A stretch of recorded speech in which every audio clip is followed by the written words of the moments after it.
Okay, this is how to apply the basics for stage makeup. This is what you're going to want to come and do immediately when you get here. We will have foundation stations by color of foundation. The most important thing in step 4, we did step 1, 2, 3 was wash, tone, and moisturize, and that was the first video. But in this one, we're going to do foundation first.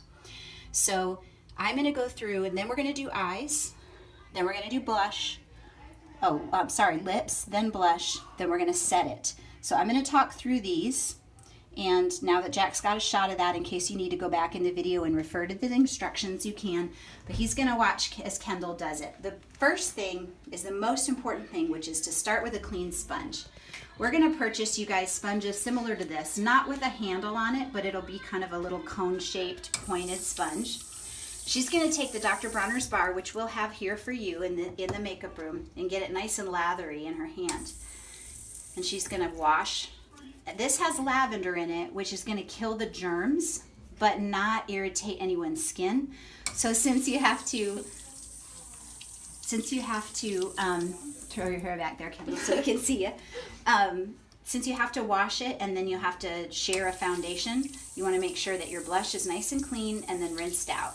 Then you're going to want to just kind of squeeze it, shake it out in the sink, and get it as dry as you can. If you want to, you can grab paper towels or tissues, a couple of them, or one of those cotton pads if you want. Yeah, there you go. And just get the excess moisture out of it. Great. Now the next thing she's going to do is grab some foundation. She's a creamy beige girl, which we've got a whole lot of creamy beige people. And she's going to load up her sponge pretty well because we really don't want you double dipping. So try to get as much as you think you're going to need that first time. And she's going to basically dab it on her skin. No stroking because that'll create streaks and she'll miss areas. So she's going to dab it on her skin everywhere.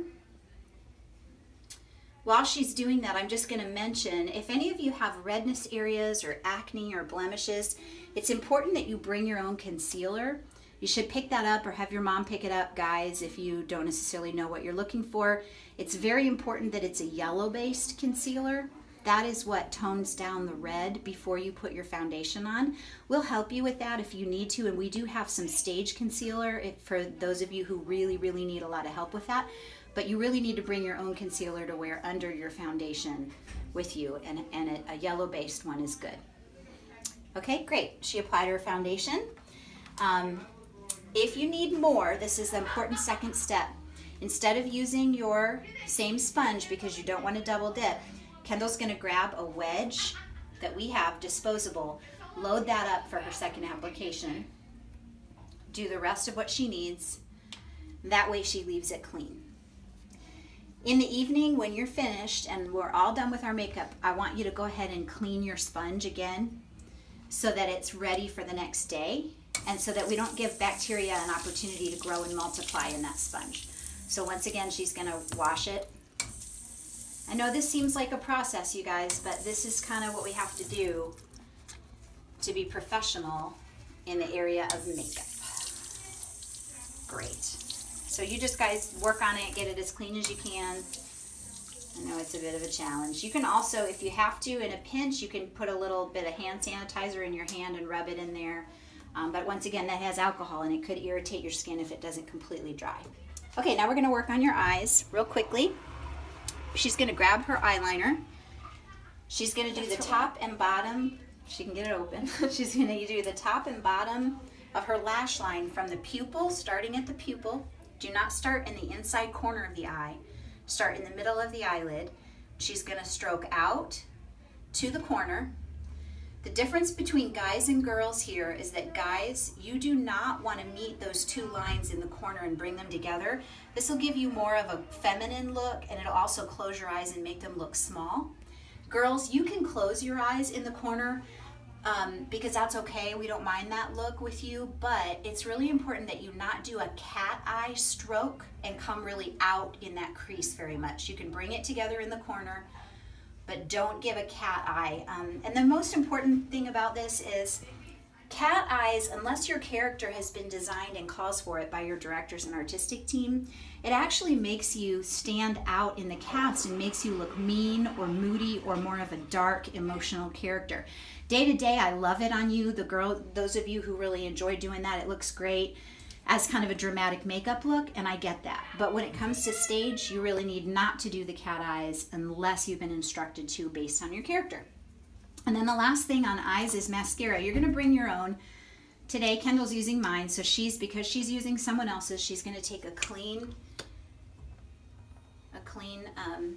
applicator, disposable applicator, and she's just going to stroke it onto her lashes, top and bottom. We're not doing mascara for the guys. The trend right now in theater is to go as natural as possible. And so it's real tricky unless you're a professional makeup artist to get mascara right without looking too feminine or without changing your character. And we just want a real natural masculine look. So girls, go ahead and do your mascara with your own. But guys, we're just not going to do any. The next step is lips, both guys and girls. Girls have a pinker stain. The boys have more of a brown stain. You're going to start in the middle of your lips, in the plump part of your lips, and you're going to work out to the edges, just to the natural line. And she's doing this. She's going to fill in her lips. Great job. Oops. Okay, so we talked about this. If you happen to smudge somewhere, just kind of pretend that you did, Kendall, and it sort of bleeds past your natural lip line, grab a Q-tip, dip it in your foundation. Because this is a stain, it's not going to come off easily. If you start rubbing at the edge of your lip, it's just going to spread that stain. But if you go back with your foundation and go right over the edge, it'll give you a nice clean line. Perfect. Great. Okay, and then really important, especially for the boys who don't know this, but don't rub your lips together. Show them what that would look like when you rub. Yeah, you don't want to do that. That actually gives you that look like a grandma who's put her makeup on and she can't really see her face while she's doing it. And you're going to get that real smudgy look. So just grab a tissue. If you feel like your lips are extra wet at that point, just grab it and blot it just lightly. And then you're going to throw that away. Let it dry and set. Okay, the next thing is we're going to do blush. So Kendall's going to grab a cotton ball, and she's just going to load up on the powder blush. We never double dip, so if you have to apply twice, grab a clean cotton ball. And we're not going to stroke. We don't want to create lines. We're just going to smile a little bit to create the apples of the cheeks, which is this round part here. And she's just going to dab it on. At first it goes on very heavy, but then she's going to take a clean cotton ball, and she's going to take some of that off. Boy, it got heavy, didn't it? Yeah. That's okay. So just, yeah, go ahead and dust it off a little bit. Now, one thing I've noticed as I've done shows with all of you for the past few years is that you get blush on, girls, and you think, oh my word, that is not a natural look. In the mirror, that's true, but when it comes to theater, there can almost not be too much blush. You'd be very surprised. So go ahead and put it on heavy, and if it's too heavy, we'd rather have you take it off, and we'll show you how to do that without having to redo all of your makeup. But it's actually important that your cheeks really stand out with color. Otherwise, you look washed out or kind of dead or like ghost-like, and we don't want that. So we just blend it by kind of dabbing it. Great job. And then the last thing is she's going to take that cotton ball that has the leftover blush on it, and very, very lightly, she's just going to dust it onto her eyelids. And guys, you're going to do the same thing. That's plenty, Kendall. That's perfect. Wait for 1 second. Can you see the difference between her eyes?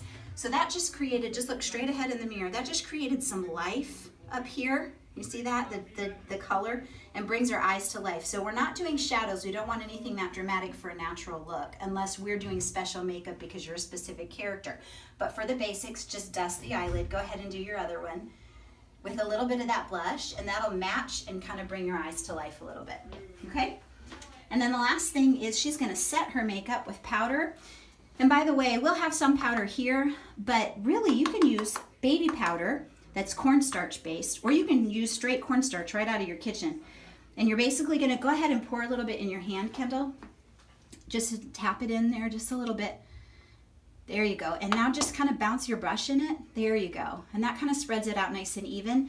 And once again, don't stroke, because otherwise you'll pick up makeup onto the brush and you'll streak your makeup. But she's just going to dust her whole face, leaving the lips for last. She's going to set all of her makeup, her eyelids, her nose, her cheeks, right down onto her chin line.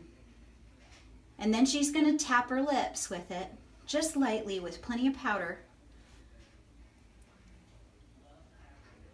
And that will help set it so that it won't streak. Okay? And that's the final step. So let's see the finished product. Kendall, give us a big smile in the mirror. So you look great. You look bright, just a little bit colorful, but on stage with the lights, that's going to look awesome. So great job. Thank you so much. Good job.